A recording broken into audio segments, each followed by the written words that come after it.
SRFTA ജീവിതം എന്ന് പറഞ്ഞു കഴിഞ്ഞാൽ ഞാൻ നേരത്തെ പറഞ്ഞതുപോലെ എനിക്ക് ഭയങ്കര ഒരു ടേണിംഗ് പോയിൻ്റായിരുന്നു. കാര്യം ഇതുവരെ ഞാൻ ഒരു ചിന്തിച്ചിരുന്നോ അല്ലെങ്കിൽ ഒരു കൺവെൻഷണൽ രീതിയിൽ ചിന്തിച്ചുകൊണ്ടിരുന്നതിൽ നിന്നും നേരെ വളരെ ഒരു ചേഞ്ചായിരുന്നു SRFTയിലെ പഠനവും ജീവിതവും എന്ന് പറയുന്നത്. അപ്പോൾ ആദ്യം ശരിക്കും അവിടെ ഞാൻ ഫസ്റ്റ് ഇയറിൽ ചെല്ലുമ്പോഴത്തേക്കും ഞാൻ ആക്ച്വലി ഞാൻ പറഞ്ഞു എനിക്ക് ഈ സിനിമയെക്കുറിച്ചും അങ്ങനെ വലിയ ധാരണ ഒന്നുമില്ല. സിനിമ അങ്ങനെ വലുതായിട്ട് കാണുകയും ചെയ്യുന്ന ആളല്ലായിരുന്നു. പ്യുവർലി മ്യൂസിക് മാത്രമാണ് താല്പര്യം. മ്യൂസിക്കിനോടുള്ള താല്പര്യം കൊണ്ട് ഈ സൗണ്ടിലേക്ക് വന്ന ആളാണ്. അല്ലാതെ നേരത്തെ പറഞ്ഞതുപോലെ തന്നെ ആക്ടിങ് ഇതുമൊക്കെ ഉണ്ടായിരുന്നു. പക്ഷേ ഇതിൽ വന്നു കഴിഞ്ഞപ്പോഴത്തേക്കും ഫസ്റ്റ് ഇയറിൽ വന്നു കഴിഞ്ഞപ്പം അവിടെ ഇൻ്റഗ്രേറ്റഡ് കോഴ്സാണ് നമ്മൾ തുടങ്ങുന്ന സമയത്ത്. അപ്പോൾ അതിൽ ക്യാമറയുണ്ട്, ഡയറക്ഷൻ, എഡിറ്റിങ്, സൗണ്ട് എല്ലാം ഉണ്ട്. ഫസ്റ്റ് ഇയറിൽ നമുക്ക് പഠിക്കണം. അപ്പോൾ ഈ ഫസ്റ്റ് ഇയറിൽ പഠിക്കാൻ തുടങ്ങി കഴിഞ്ഞപ്പോഴത്തേക്കും എന്താണെന്ന് പറഞ്ഞാൽ എനിക്ക് എല്ലാ ഡിപ്പാർട്ട്മെൻറ്റിനോടും ഭയങ്കര താല്പര്യം തോന്നി തുടങ്ങി. പ്രത്യേകിച്ച് ഈ അനലോഗ് ഞങ്ങളുടെ ഒരു സമയത്തിൽ പറഞ്ഞു കഴിഞ്ഞാൽ ഈ അനലോഗിൽ നിന്ന് ഡിജിറ്റലിലേക്ക് വരുന്നൊരു ടേണിങ് ഒരു ചേഞ്ച് ടൈം കൂടായിരുന്നു. അപ്പം നമ്മൾക്ക് കൂടുതൽ പ്രാക്ടിക്കൽ സ്റ്റാർട്ട് ചെയ്തുകൊണ്ടിരുന്ന അനലോഗിലായിരുന്നു. അപ്പോൾ അത് ശരിക്കും ഞാനത് എൻജോയ് ചെയ്തിരുന്നു. എസ്പെഷ്യലി ഇപ്പം എഡിറ്റിങ്ങിലൊക്കെ ശരിക്കും പറഞ്ഞാൽ സ്റ്റീൻബർഗ് എന്ന് പറഞ്ഞൊരു മിഷനായിരുന്നു. ഞാൻ ഒത്തിരി എൻജോയ് ചെയ്ത് ഒത്തിരി സ്പെൻഡ് ചെയ്തൊരു മിഷനായിരുന്നു അത്. അപ്പോൾ അത് നമുക്ക് ഫിസിക്കലി ഫിലിംസ് കട്ട് ചെയ്തിട്ടാണ് അത് എഡിറ്റ് ചെയ്തുകൊണ്ടിരിക്കുന്നത്. അപ്പോൾ അതിനെക്കുറിച്ച് നമുക്കൊരു കൈകൊണ്ട് ഫീൽ ചെയ്യാന്നൊക്കെ പറഞ്ഞ് എഡിറ്റിംഗ് കൈകൊണ്ട് ഫീൽ ചെയ്യാന്നൊക്കെ ഉള്ളൊരു എക്സ്പീരിയൻസ്, അത് വലിയൊരു എക്സ്പീരിയൻസ് ആയിരുന്നു.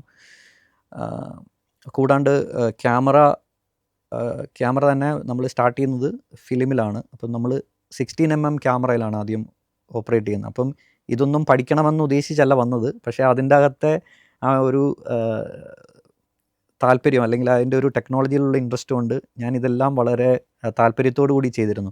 അപ്പം അങ്ങനെയാണ് ആദ്യമായിട്ടൊരു ഇതൊരു സിനിമാ പഠനം കൂടെ ആണെന്നുള്ളൊരു ധാരണയൊക്കെ വരുന്നത്. അപ്പം ആ സമയത്ത് ഞാൻ കൂടുതൽ ചെയ്തിരുന്ന കാര്യം എന്ന് വെച്ച് കഴിഞ്ഞാൽ ഒത്തിരി സിനിമകൾ കാണാനായിട്ട് തുടങ്ങി. ഒത്തിരി സിനിമകൾ കാണാൻ തുടങ്ങി. അത് മാസ്റ്റേഴ്സിൻ്റെ ഒത്തിരി സിനിമകൾ ലൈബ്രറികളിലും പിന്നെ അവിടെ ഉണ്ടായിരുന്ന തിയേറ്ററുകൾ ഞങ്ങൾക്ക് എല്ലാ ദിവസവും 4:30 മുതൽ അവിടെ സ്ക്രീനിങ് ഉണ്ട്. അപ്പോൾ ഞാൻ റെഗുലറായിട്ട് പോകുമായിരുന്നു. അതും പ്രിൻറ്റിൽ സ്ക്രീനിങ് കാണുക എന്ന് പറഞ്ഞാൽ ഒരു പ്രത്യേക എക്സ്പീരിയൻസ് ആണ്. അപ്പോൾ അവിടെ ഇതേപോണക്ക് മാസ്റ്റേഴ്സിൻ്റെ ഫിലിംസാണ് എല്ലാ ദിവസവും അവിടെ പ്ലേ ചെയ്യുന്നത്. അപ്പോൾ അതൊക്കെ കണ്ട് അറിയാണ്ട് തന്നെ നമുക്കിതിൻ്റെ ഒരു വേറൊരു ആസ്പെക്റ്റിൽ നമുക്ക് ഈ സിനിമയെയും സൗണ്ടിനെയൊക്കെ കാണാനായിട്ടുള്ള ഒരു താല്പര്യമൊക്കെ ഉണ്ടായി. കൂടാണ്ട് പറയുകയാണെങ്കിൽ ഇപ്പോൾ സൗണ്ടിൻ്റെ കാര്യങ്ങൾ പറയുകയാണെങ്കിലും ഇതേപോലെ തന്നെ അനലോഗ് നമ്മൾ സ്റ്റാർട്ട് ചെയ്ത അനലോഗ് എന്ന് പറഞ്ഞു കഴിഞ്ഞാൽ തന്നെ ഇപ്പം നാഗ്രയിൽ റെക്കോർഡ് ചെയ്തു. പിന്നെ അത് കഴിഞ്ഞിട്ട് ഒപ്റ്റിക്കൽ ഫിലിമിലൊക്കെ ചെയ്യാന്ന് പറഞ്ഞാൽ ഇപ്പം ഞാനിപ്പോൾ ഒരു എക്സാമ്പിൾ കാണിക്കാൻ പോലും എടുക്കാനായിട്ട് ഇപ്പം അവൈലബിൾ അല്ല. ഒരു ഫിലിംസൊക്കെ വളരെ ഇപ്പോൾ ഒരു എവിടെയെങ്കിലും ആർക്കൈവ്സിലൊക്കെ കാണുകയുള്ളൂ. അപ്പം നമുക്ക് അങ്ങനെ ഒരു ഓപ്പർച്യൂണിറ്റി കിട്ടി. ആദ്യമായിട്ട് ഒരു ഒപ്റ്റിക്കൽ ഫിലിമിൽ നമുക്ക് സൗണ്ട് റെക്കോർഡ് ചെയ്യുക, മാഗ്നറ്റിക് റീലുകളിൽ സൗണ്ട് റെക്കോർഡ് ചെയ്യുക. അപ്പോൾ ഇങ്ങനെയുള്ള ഒരു എക്സ്പീരിയൻസ് എന്ന് പറഞ്ഞു കഴിഞ്ഞാൽ നമുക്ക് ഇതിനെ ഒരു ഗ്രൗണ്ട് ലെവലിൽ നിന്ന് പഠിക്കുവാനായിട്ടുള്ളൊരു എക്സ്പീരിയൻസ് ആണ് കിട്ടിക്കൊണ്ടിരുന്നത്. രണ്ടാമത് പറയുവാണെങ്കിൽ അതുപോലെ തന്നെ കൂടെ ഉണ്ടായിരുന്ന ബാച്ച്മേറ്റ്സ്, അവിടെ ഒരു മെയിൻലി പറയുകയാണെങ്കിൽ ഒരു മിക്സ്ഡ് കൾച്ചർ ശരിക്കും വലിയൊരു അഡ്വാൻറ്റേജ് ആയിട്ട് പറയാമെന്ന് പറഞ്ഞു കഴിഞ്ഞാൽ ഇന്ത്യയിലെ എല്ലാ സ്റ്റേറ്റുകളിൽ നിന്നുള്ള കുട്ടികളാണ് അവിടെ പഠിക്കാനായിട്ട് വരുന്നത്. അപ്പോൾ നമുക്കൊരു മിക്സ്ഡ് കൾച്ചർ എക്സ്പീരിയൻസ് ചെയ്യാനായിട്ട് ഒരു നല്ലൊരു സൗഹൃദം അവിടെ ഉണ്ടാക്കാനായിട്ടും സാധിച്ചിരുന്നു.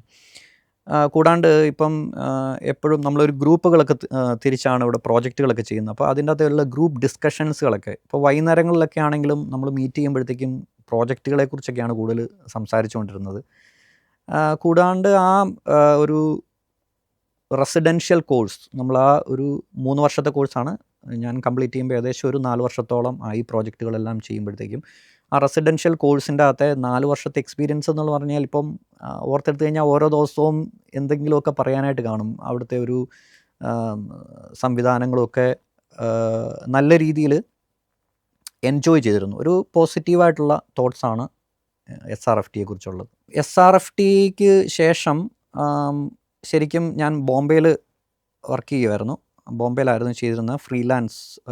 ഫ്രീലാൻസായിട്ട് മെയിനായിട്ട് ചെയ്തുകൊണ്ടിരുന്നത് സൗണ്ട് ഡിസൈനിങ്ങും ലൊക്കേഷൻ റെക്കോർഡിങ്ങുമാണ് ചെയ്തുകൊണ്ടിരുന്നത്. ഇപ്പോൾ ലൊക്കേഷൻ റെക്കോർഡിങ്ങിൻ്റെ അകത്ത് ഇതേപോലെ തന്നെ ഒത്തിരി ഡോക്യുമെൻ്ററികളും ഷോർട്ട് ഫിലിംസ് ഒക്കെയാണ് കൂടുതലും ചെയ്തിരുന്നത്. പിന്നെ സൗണ്ട് ഡിസൈനുകൾ മൂവിക്കും ഇതേപോലെ തന്നെ ഡോക്യുമെൻ്ററികളുടെയൊക്കെ സൗണ്ട് ഡിസൈന്, പിന്നെ എഫക്ട്സ് ഡിസൈനൊക്കെ ചെയ്തിരുന്നു. അതിന് ശേഷമാണ് ഞാൻ ഇവിടെ സെയിൻറ്റ് ജോസഫ് കോളേജിൽ അക്കാഡമിക്സിലേക്ക് വരുന്നത്. അപ്പം ഞാൻ പറഞ്ഞിരുന്നു, എനിക്ക് കൂടുതൽ ഇതിൻ്റെ അകത്തൊരു സയൻസ് താല്പര്യമുള്ളതുകൊണ്ട് ഇതിൻ്റെ ശാസ്ത്രീയമായിട്ടുള്ള വശങ്ങളെക്കുറിച്ച് പഠിക്കാനായിട്ട് ഒരു അക്കാഡമിക് ഇൻട്രസ്റ്റ് എപ്പോഴും തന്നെ ഉണ്ടായിരുന്നു. അപ്പോൾ കൂടുതൽ പാരലി ഇതിൻ്റെ ഒരു വർക്കുകളും ചെയ്ത് മുന്നോട്ട് പോകുക എന്നുള്ളതാണ്. You're watching Media Village Television. If you enjoyed this video, don't forget to like, share and subscribe.